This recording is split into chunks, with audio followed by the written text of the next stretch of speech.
নমস্কার বন্ধু, আজকে আপনাদের দেখাবো আমের বীজ থেকে বা আঁটি থেকে চারা তৈরি কিভাবে করবেন। তো আঁটি থেকে চারা তৈরি করতে গেলে সব সময় আগে কিন্তু আপনাকে আঁটিটা যে আমটা থেকে আপনি আঁটিটা বার করবেন সেটাকে দেখে নেবেন যে সেটা পুরষ্ট হয়েছে কি না। তো সেই ক্ষেত্রে আমি আপনাদের বলবো এটা সব সময় যে গাছ পাকা আম সেটাকে নেওয়ারই চেষ্টা করবেন। তাহলে কি হবে, গাছ পাকা আম হওয়া মানে আঁটিটা কিন্তু সম্পূর্ণ পুরষ্ট হয়ে যায়, আর সেটা থেকে কিন্তু চারা মানে আম আঁটি বসালে গাছটা কিন্তু সুন্দর হবে এবং তাতে কিন্তু গাছটা ভালো হবে।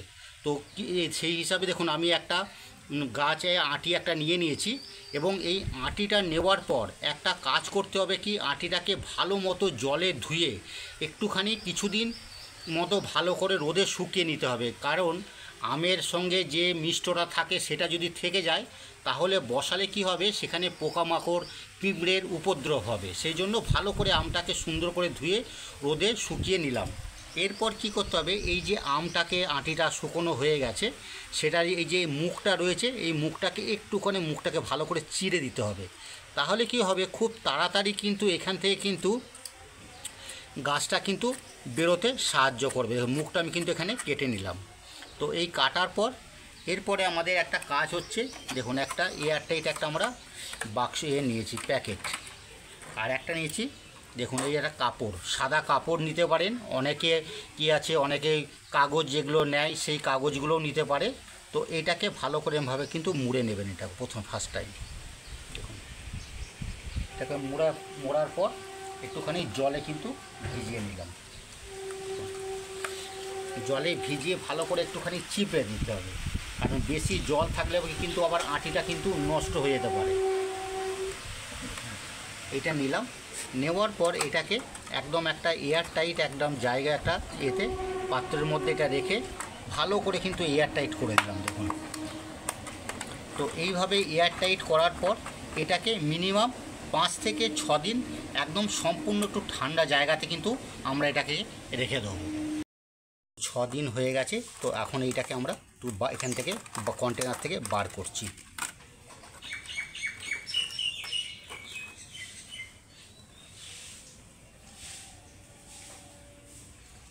দেখুন 6 দিন হয়ে গেছে, এখান থেকে দেখুন কি সুন্দর মুখটা কিন্তু দেখুন বেরিয়ে গেছে।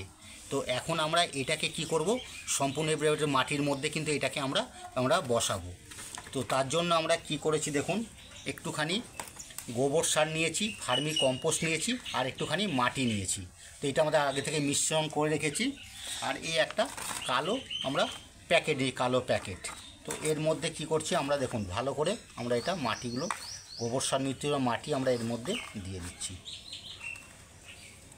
দেওয়ার পর এই বীজটাকে দেখুন আমরা উপরে আস্তে করে কিন্তু উপরে কিন্তু আমরা এভাবে কিন্তু বসিয়ে দিলাম। বসাবার পর এটাকে একটুখানি সামান্য একটু মাটিগুলো চাপা দিয়ে দিচ্ছি।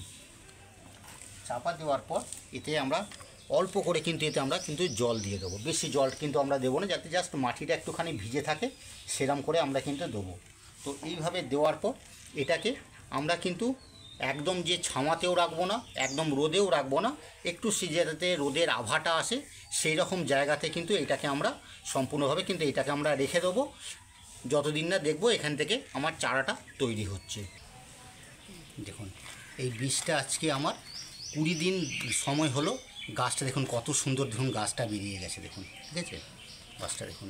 তো এই যে গাছটা হয়েছে বেরিয়েছে, এই গাছটাকে আমরা কিন্তু এই মুহূর্তে এইখান থেকে কিন্তু আমরা এখনও একদম গাছটা তুলব না। এই গাছটা যখন আরেকটুখানি বড় হবে তারপর কিন্তু আমরা এখান থেকে গাছটাকে তুলে বড় জায়গায় কিন্তু বসাবার চেষ্টা করব। তো এখন কি করব, এই গাছটাকে আমরা সম্পূর্ণ কিন্তু রোদেই কিন্তু আমরা এই মুহূর্তে এটাকে রেখে দিচ্ছি। দেখুন এই গাছটা দেখুন কত সুন্দর গাছটা হয়েছে, গাছটা 1.5 মাস গাছটা হয়েছে, গাছটা আরেকটুখানি বড় হয়েছে। তো এই যে গাছটা দেখছেন এটা যেহেতু আঁটির মানে গাছ, এই গাছ থেকে যদি আমরা ফলের আশা করতে যাই তাহলে কিন্তু প্রচুর সময় লেগে যাবে, 4 বছর 5 বছর সময় লেগে যাবে এই আঁটির গাছ থেকে এই মানে ফল পেতে। অতএব এই গাছটাকে কি করব, আমরা আরেকটুখানি বড় হতে দেবো, এবং যখন আরেকটুখানি বড় হবে এই যে গোড়াটা একটুখানি মোটা হবে তখন কি করব, এখান থেকে আমরা কিন্তু গ্রাফটিং করব। গ্রাফটিং করলে দেখা যাবে ছোট গাছে কিন্তু ফলটা হবে। তো যখন এইটা গ্রাফটিং আমরা করব তখন অবশ্যই আপনাদের আমরা দেখাবো যে কিভাবে আমরা গাছটা গ্রাফটিং করছি। তো এই মুহূর্তে এইটাকে আমরা কিন্তু সম্পূর্ণভাবে রেখে দেবো, যাতে আরেকটুখানি বড় হয়, আরেকটুখানি কাণ্ডটা মোটা হয়। অতএব আপনাদের আমি বোঝাতে পারলাম যে কিভাবে যে চারা মানে বীজ থেকে চারাটা তৈরি করতে হয়। তো নেক্সট ভিডিওতে আপনাদের অবশ্যই গ্রাফটিংটা দেখাবো। আর একটা কথা বলি, যদি আপনি আমার চ্যানেলে নতুন হয়ে থাকেন তো বলবো অবশ্যই আমার চ্যানেলটাকে একটুখানি সাবস্ক্রাইবার করবেন। তাহলে কী হবে, নেক্সট যেসব ভিডিওগুলো আমি ছাড়বো সবার আগে কিন্তু সেগুলো আমার কাছে কিন্তু পৌঁছে যাবে। ভালো থাকবেন, নমস্কার।